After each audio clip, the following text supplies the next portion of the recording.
Isaiah, the number one recruiting class in the country. Now, we don't know how this is going to land 8 months from now, but still, the number one recruiting class with 14 commits. So we are more than halfway through the process of how full this class is going to be in the 22 to 25 range. So this is legit. This is valid, maybe not to the number one status, but are you even surprised at Michigan's success on the recruiting trail?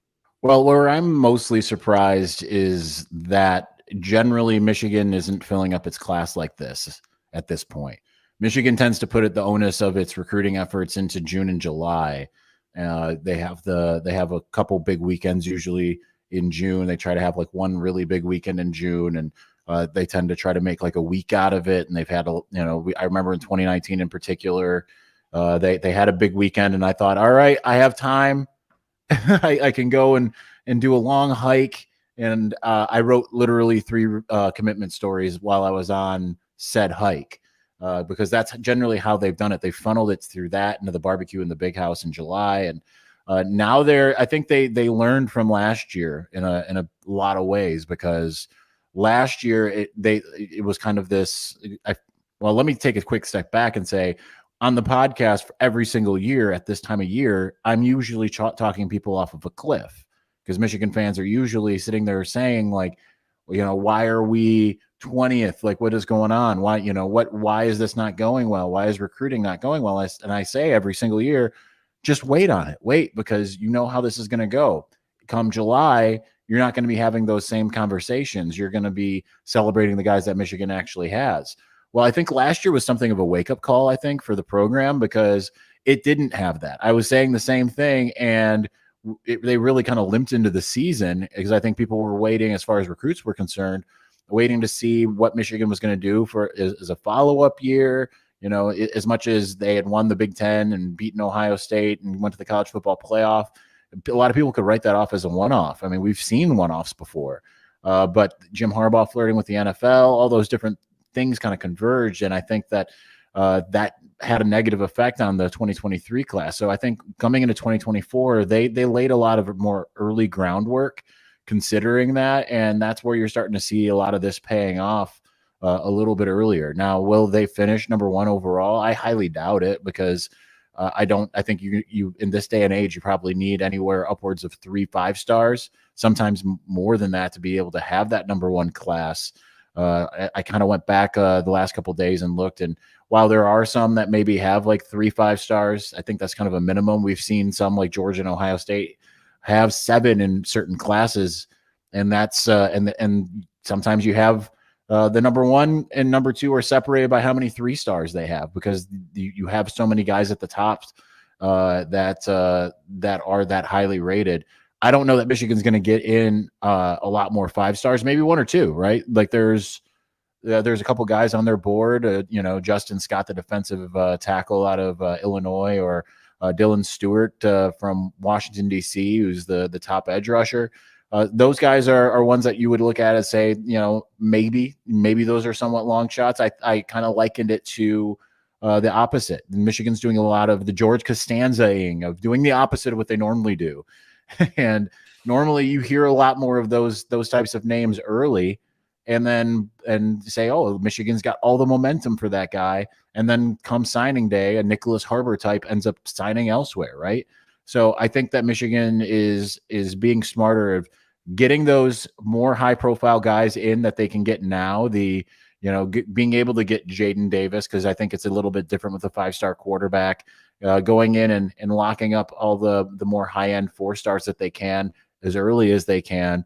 And then they can sit there and really pitch those 5-stars down the stretch. Will they end up with 3 or more? I doubt it. I think that they'll still probably have a pretty incredible class. I would imagine that this is going to end up being Jim Harbaugh's best, even if they don't get another 5-star, because I think that there's enough of those high 4-stars that they're targeting, those top 100 type guys, or even top 200 type guys, that I think that they'll be able to reel in here, where lately they hadn't been doing that.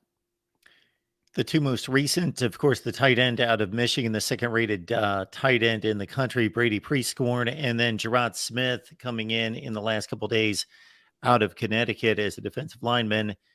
Have you had a chance to look at these guys, and what do you know about these two prospects? I haven't seen a lot of Jared Smith yet, to be honest. But with Brady Prescorn, he really fits into what Michigan's long done. And I think what actually he's a step up. And you look at what Colston Loveland has done for Michigan in recent memory. Obviously, just 1 year, and he has all of the makings of being the potential best Michigan tight end. Is definitely a really solid pass catcher, a lot more like a receiver out there. That's what he played when he played in Gooding, Idaho. Brady Prescorn is just like a even better version of him. I mean, ranked like 57th in the country overall. Michigan, for all of its tight end play, and it's had really good tight end play under Jim Harbaugh, all the way through from Jake Butt to Sean McCune, who's still on the Dallas Cowboys roster, to Nick Eubanks, to I mean, just even recently, Luke Schoonmaker is looking as a likely day 2 draft selection. Michigan's had really solid tight end play, and yet they haven't really had that type of elite type guy. And Brady Prescorn has the makings of it. Watching just a little bit of his film, like he's a mauler when he blocks, but he's also looks like a number 1 receiver. Can go downfield and outrun someone, and then go up and get a catch. And that's something that they've certainly been lacking. I think with Jared Smith, I think one of the interesting things with him, while I don't know necessarily a ton about his play, I do know his offer sheet, which is really impressive. I mean, Alabama, Georgia, those types of schools. When you're in Connecticut and you're getting those types of offers, that means you can play. Well, guess what? He has a twin brother who also is a defensive lineman, a little bit more of an edge rusher. I think that Jared Smith's a little bit more of a tweener. He can play inside, he can play outside. Just kind of depends. But he has a twin brother, has that same offer sheet. And when you see twin brothers, it's pretty rare that they split up, So I think that gives Michigan a pretty strong in, especially if he went to Alabama or Georgia, you would certainly look at his brother and say, oh, Jacob's probably going to go there too. But right now, I think Michigan's got a pretty good shot to land both, and those are the schools that if they want you, and who cares about the ratings, even though these guys are high-level 4-star type guys, you can usually tell if a guy's a baller if they have those types of offers, right? And I think that plays really well for Michigan, and that's a thing that's different, I think, about this cycle. Even though a lot of guys don't necessarily have the Ohio State offer, which I think is what most fans on either side of the rivalry are looking for, a lot of these guys that Michigan is getting, or even like a Brady Prescorn, has the Alabama and Georgia offers, right? Like it seems like every commitment story I'm writing, they might not have an Ohio State offer, but I can sit there and write, well, they have Alabama. They chose Michigan over Alabama and Georgia. And that is, at least if anything, even if they're not 5 stars, a shift in what Michigan's doing, because Georgia maybe a little bit, because Georgia, I think, takes a little bit more latitude with the types of players that it's offering. There are often times where I'm seeing 3 stars that Georgia's offered. That might not be who they end up getting in. But to have both the Alabama, the Georgia, and sometimes even Florida, and the fact that those are the types of guys Michigan's getting just kind of shows a little bit of a shift in mentality in the recruiting department, that they're targeting guys that have maybe a little higher upside, and that they're the ones that they're eschewing some of those big time South schools to be able to come and play in Ann Arbor. And it speaks volumes, honestly, not only of the product on the field, but just Michigan's kind of renewed commitment to figuring out some things behind the scenes.